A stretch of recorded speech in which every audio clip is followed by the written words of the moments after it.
Welcome to a special Halloween edition of Tales from the Art Side. Today I will be building Silent Hill's Pyramid Head, aka Red Pyramid Thing. This video is rated PG-13 for crafting, blood, and gore.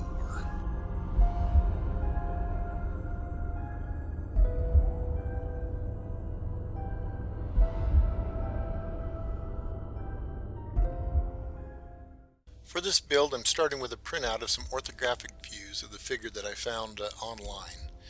I'm plotting each of the joints and using those points to begin to lay out my armature wire. The wire that I'm using for the spine and the legs is a 3mm wire, something that can hold a little more weight. And once I get that all set up and laid out how I wanted, for the arms I'm using a 2mm wire, something that'll be strong enough but light that I don't have to, not as heavy as the legs. I'm going to bind those together using a really light armature wire, and then begin to bulk up the body with aluminum foil. That'll bulk it up. I don't have to use as much clay, and it'll help in the baking process of the clay. Next, I'm going to plan out his great knife. This is his primary weapon, and for it I'd also printed out a template that I'm going to work from. My plan here is to actually use some old pieces of scrap metal. The scrap metal that I'm using here, this plate metal is actually cut from a bed frame, like a bed rail. I'd cut it off from another project and found the piece and thought, this I'm going to use this for this. It was the proper thickness and had kind of the rust and some of the things I wanted. Before I cut it, be sure to put on safety glasses. I used a mask, ear protection, and of course, don't forget the gloves. A lot of sharp pieces. I'm going to grind this off, and just cutting it with the angle grinder. A little buff and grind. Here I'm using the bench grinder to get the shape in. Just going to clean up a few things that I couldn't get with the angle grinder, and also put that bevel in the blade. Now, for this blade, I'm not trying to build it into an actual knife, something razor sharp, but I do want that bevel. Here I'm cleaning off some of the paint and surface rust, and leaving the deeper pockets, the little pits, will retain the rust that's already in them. I think it's going to be nice. Look, it turned out well. Here begin to put in some pegs, just using some dowels that I'm going to glue onto the bottom of the armature wire. That'll help secure the figure into the base when that time comes, which will be after I get it posed. For the hands, I'm going to create these little armature wire mittens, just the four fingers together and the thumb. I'll get that bound on with some really light armature wire, and after this I should be ready to get him set on a base and begin the pose. The pyramid head kind of has this low, slow, I don't know, kind of mindless walk, and so I kind of want to get that into the pose. For the base, I'm going to use a couple of pieces of EPS foam, and I'll use the soldering iron to cut a couple holes into it, and be sure to use my mask so I don't breathe any of the fumes of the burning foam.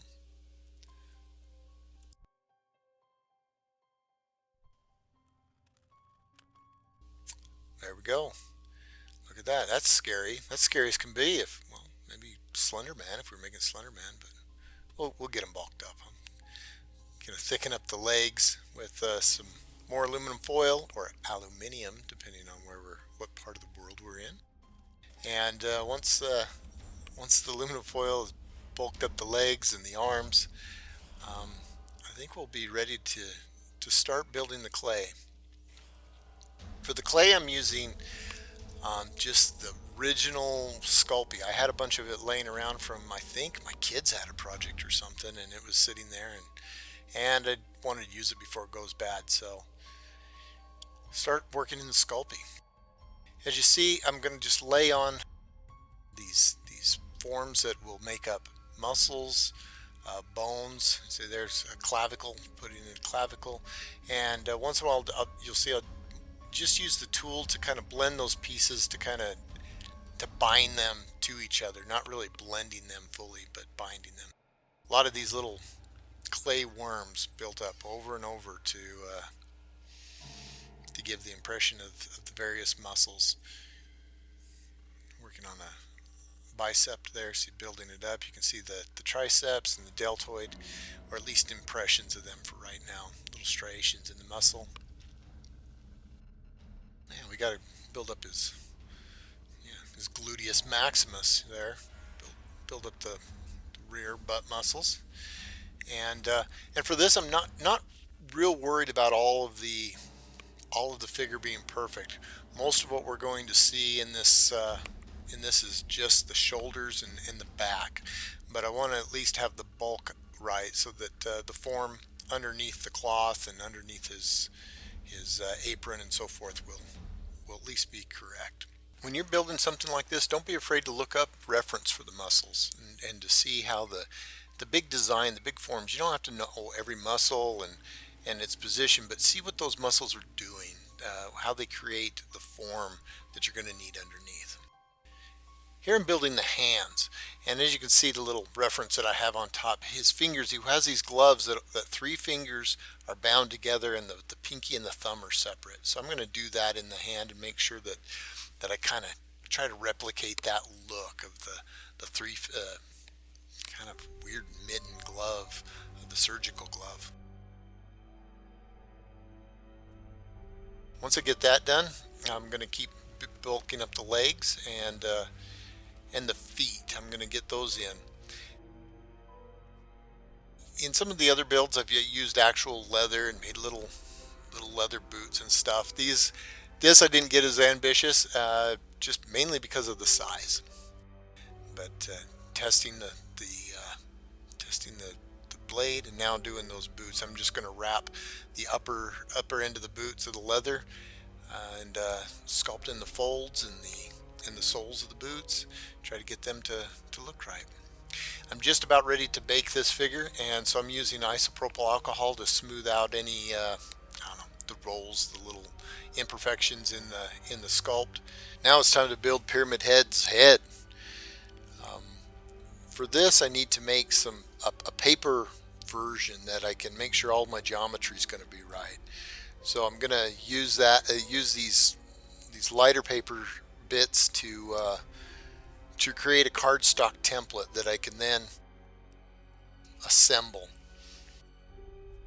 The plan going forward is to actually use metal, some old sheet metal. So I got to make sure that this paper or cardstock template head will work before I go through the trouble of actually cutting it out of metal, because that'll be quite a bigger, difficult process. So here, just assembling my pieces, tacking them together, that way I can adjust things if needs be. And if you like this video, be sure to subscribe, like, share. It really helps this young channel grow. Thank you. And once that's assembled, we can put it on his head and see how it's going to work. I think it's going to work. I think it's going to look nice. At this point, I'm pretty happy with it. Here's those pieces of sheet metal. I think I got these from a construction site. I believe these sheets are some sort of flashing or something for roofing, but whatever they are, I'm going to use them. First, I started out just by distressing and putting dents, dings, scratches, especially on the left side of the helmet. There's these big, heavy dents, and so I'll lay out my pieces accordingly so that I can use those dents and dings most effectively. Cutting them out with some tin snips and making sure to wear gloves. It feels a little bit like trying to work with razor blades at first when I'm cutting those out. Once I got the pieces all cut out, I just hot glued them together using some tabs that I'd put in. And once I got it all glued together nicely and I was happy with it, I was able to then begin to fold the pieces almost like origami. And nervous when I was building this, going, is it gonna line up? Is it gonna all work out? And I think it did. I think it worked well. There it is. Filling in a few extra seams, reinforcing it with glue, and doing a test fitting. At this point, I'm going to put the flanges around that edge. There's kind of two layers. There's a first tier and then second tier. I'm going to add those in. Same thing. I should have had gloves on there, but I forgot. Sometimes I forget. But no wounds. Nothing happened, so I was okay. For the thicker part of that flange, I'm going to use just some popsicle sticks. They'll give it a thickness and also the step down that I want. Plus, it kind of covers that hard or that razor edge and makes it a little safer to touch. At this point, it's really starting to take shape, and I'm happy with the progress. It's turning out quite well, better than I could expect it. Now for the trim, the edges of that, I'm going to use some epoxy putty to do those trim edges.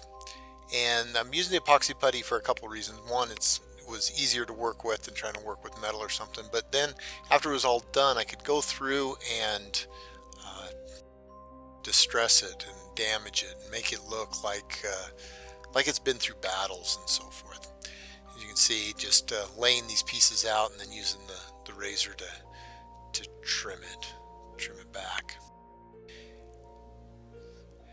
Once I get one cleaned up, I just went through and did every single edge this way, laying in these thin sheets and then trimming them off. There it is. Putting some damage, some bullet holes, some cut marks, whatever was going to look good. For all the edges, I just used some caulk to fill in the cracks and the gaps. For this, I also used the caulk to build up just a texture. This is going to look well when I start putting, I don't know, blood and gore and rust and things. For the next part, this little bag thing, this gross little bag thing that kind of sticks out the back. I had some leftover epoxy putty from doing all the trim pieces. I thought, well, I'll just go ahead and sculpt that in right now. Once that was done, it's time to prime the body. I'm just going to prime him in black. Look at that, the magic of off-camera priming. The next part, I'm going to do this little metal nub that kind of sticks out of the helmet on the side. And for that, I'm going to drill a hole and put a shotgun primer, an old spent shotgun primer in there, and then use this plastic straw to stick it out and get that little port tube. Once that was glued in, I decided I wanted to fill the gap in underneath. And some of the models, some of the other sculptures that were online that were for sale, they'd filled that in with more of that bag-looking material, and so I decided, well, I'll match that and just use the epoxy putty to fill it in. Now it's ready to prime the helmet. If it stay in place, okay, there we go. Prime the helmet. Boom. Once that was ready, it was time to paint the body. For the body, I'm going to use some various colors. I want to make him very almost corpse-like, like he's very pale and either hasn't been in the sun very much or is almost dead. And so I'm starting out with this very cool light blue base, and then I'll build up upon that lighter tones of more of a peachy flesh color that will kind of offset that blue, but I don't want to get rid of it. And so that's what you'll see is this just a slow build up of that, and like I said, mainly focusing on the back and the arms. There we can see those warmer tones coming in over the top. For the arms around the wrists, there's this deep reddish black coloration, and so I'm mixing together some of the red and black and just going to build that up until it's nice and dark, and do a little extra paint on the gloves. For the helmet, I'm going to start out with just a pretty standard brown color and do the whole thing. That'll kind of simulate some of the rust and the grime that's on the helmet. Do some lighter versions of that. And so for this, it's just going to be painting this and then doing washes of a transparent red over the top as well, just slowly building those forms up. You know, going to put a little silver on the port nub and then touch up or hit the edges where the damage is taking place so that it just looks like the metal's exposed. Now a little more extra red for, well, the red helmet, and also to represent maybe blood and gore that's kind of built up and dried upon that helmet. Painting that bag and the underside with, I don't know, whatever color is just kind of a gross yellow, peachy color as well. You see that's starting to really take place, really pop now. For the cloth around for the pants, I'm actually using the same cloth that I used for the handyman. One, it was there, and I kind of liked the thickness of it. It worked as a denim or something, or a coarse pants material. And plus, even though this one has like a herringbone pattern on it, I didn't think it was going to be too big of a problem because I'm going to really grime them up, and a lot of that'll be hidden anyway. There it is. Starting to put in that grime, black, browns, and I think later some red and blood and gore. You'll see. The paint that I'm using on these pants is really watered down. That way it acts less like a paint and more like a stain, so it just absorbs into the fabric. Now it's time for the smock, or the butcher's smock that he wears. The idea for this is I'm gonna build up the paint in sort of those washes, that really thin down paint, and do it in passes. Thin watery paint, a little less watery, a little more precise splattering, and then finer detail that I'll do with the brush. To tell you a little story on the cloth that I'm using here, it really isn't cloth. It's sort of that paper cloth stuff. I got it from a napkin at the Chocolate Emporium at Universal Studios. I really liked the fabric from their napkins, and I thought, and I saved one because I thought I'm going to use it for a project someday, and I like the texture and everything, and so that's where this is from. It's not really a fabric, it's kind of a fabric paper hybrid. And I didn't steal it, they were totally disposable. Here I'm using just gluing a hem around the edge so that it looks like it's been sewn, and I'll use that, as you can see here, to really start painting in the details. A little extra grime where the dirt and the ultimately blood and stuff will catch in that hem, and more real precise. You can see the paint is a little more opaque. I'm going to use a little clear coat on the edges of his smock there, just to make that grime pop out and look like it's really built up and caked on. Now I'm going to add the straps over his shoulders and the ones that lace up the back of the smock. These are just going to be done with some real thin strips of leather lacing that I had, and then for the grommets I'm sliding down a little metal ring to kind of act like a grommet there. Doing a little touch up, a little extra grime where it's dripped around the grommets.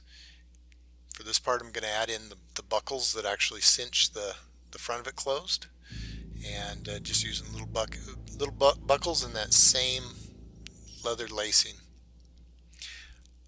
So there's a lot of questions online as to what he looks like under the helmet, and I have two theories: Bert or Phineas. You can leave your comments below as to which one you think it is. If I had to choose, I think I'd go Team Bert. Bert's always angry, so, maybe it's him. Now it's time to prep the base. For this, I'll definitely need my mask. I'm going to do a lot of work with not only the hot wire cutter, but the soldering iron. And for the use of the soldering iron here, I'm going to I want to create sort of as if this thing was ripped out of the ground, but not just regular ground. It's kind of creepy, kind of fleshy almost like it's torn flesh. And so that's what I was going for. And for the top, I'm going to build up an old wooden floor and have it all set up so it's broken and fragmented on the edges, but as if it's old barn wood. And just making sure to offset and randomize it. Then I took a wire brush to really bring out the grain of the wood, so that when I paint it and dry brush it, it picks up on the grains and it's not perfectly smooth. I also took an awl and just punched in places to create nail holes, so those recesses will pick up in the black base, and when I paint it, they'll hopefully show up. At least that was the plan, and it ultimately worked out. Of course, priming for the undercoat, just doing that same brown that I used for the helmet, and I'm going to continue that brown across the top of the floor and then move on to the sides. This will give me that a base brown, and then I'll go over it with some kind of reddish tones to just make it, like I said, look kind of gross and fleshy almost. It's kind of nondescript, but it's not pleasant. For the top of the floor, I'm now dry brushing various tones of grays, starting off with the darker gray and then moving to lighter grays, and making sure that the brush is very dry so it just hits the tips of the planks and gives it an old barnwood effect. It's time to get him settled in and finally do the final gluing on of that helmet. Now I'm going to get the great knife placed and glued in. For the blood, I'm going to use this chocolate brown. It has some strong red tones in it, and it kind of looks, when it dries, it have that appearance of kind of dried blood instead of real fresh. And so, along with a red, or pure bright red, I'm going to use those together. The bright red will represent fresher, thicker blood that hasn't dried, and then the chocolate brown will represent that more dried blood in places. So I'm just going to go through most of this area and just enjoy it, detail it. This is the last final touches to wherever I feel like I want to add blood, on the tips of his fingers. I'm using a stiff brush to kind of spatter and spray blood splatter here and there throughout the piece, on his smock, on the knife. For the great knife, it has this little round nub part, and I think that represents that it was from it's two sides of like a scissor, this great knife, and it has a symbolic meaning in the game. And so I used some bluing compound to do the dark spot on it, and just going over it with a little silver paint to bring out the edging, make it look like it's two separate pieces of metal. I'm using the glue gun to lay down like little buildups and pooling.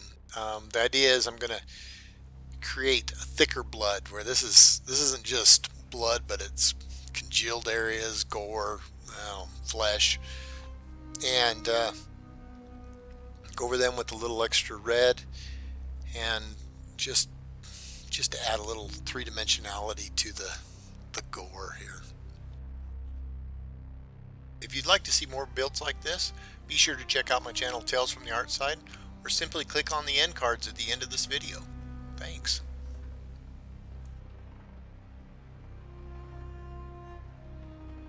It's getting close. I know it's just about done, so I'm just trying to make sure I get some final touches on things. Some little extra places on his smock, his boots, his pants, and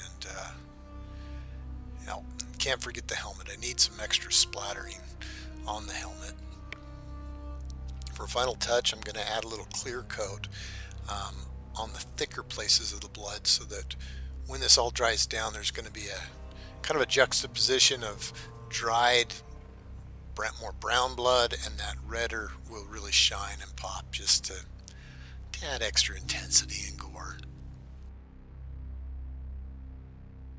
A little extra clear coat on the smock and the pants. And I think we're just about done. Time for the final showcase.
And of course, I want to thank my patrons, Stephen Kick, The Shillings, and Charles F. DX.